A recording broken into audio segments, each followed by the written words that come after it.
حضرت معاویہ بن حکم رضی اللہ تعالیٰ عنہ کہتے ہیں میں نے حضور کی مسجد شریف میں نماز پڑھی تو ایک شخص کو نا چھینک آئی،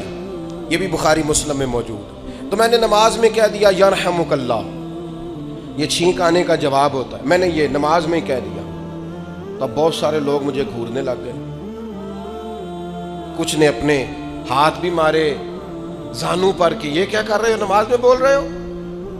فرماتے ہیں نماز مکمل ہوئی اور یہ لفظ ہے حضرت معاویہ بن حکم رضی اللہ تعالیٰ عنہ کے، فرمانے لگے قسم اللہ کی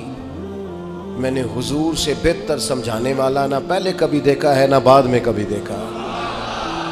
فرماتے ہیں نہ حضور نے مجھے مارا نہ ڈانٹا، بلکہ جس طرح ایک بچے کو گویا ٹریٹ کیا جاتا ہے، سمجھایا جاتا ہے، حضور فرمانے لگے اللہ کے بندے نماز میں کوئی اور بات نہیں کرنی چاہیے، صرف اللہ کی تسبیح پڑھنی چاہیے، اس کے اسماء کا ذکر کرنا چاہیے یا قرآن پاک پڑھنا چاہیے، نماز میں کوئی اور کلام کرنے کی اجازت نہیں ہے۔ ہمارے ہاں لوگ دینی مسئلہ سمجھاتے ہیں تو اتنا ان کے مزاج میں تلخی ہوتی ہے بعض اوقات، اللہ ماشاءاللہ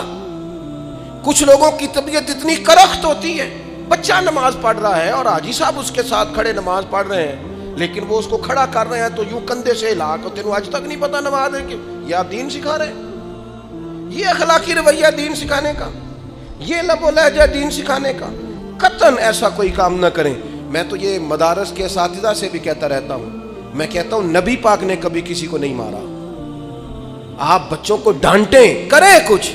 لیکن وہ رویہ آپ اختیار نہ کریں جس کی دین اجازت نہیں دیتا۔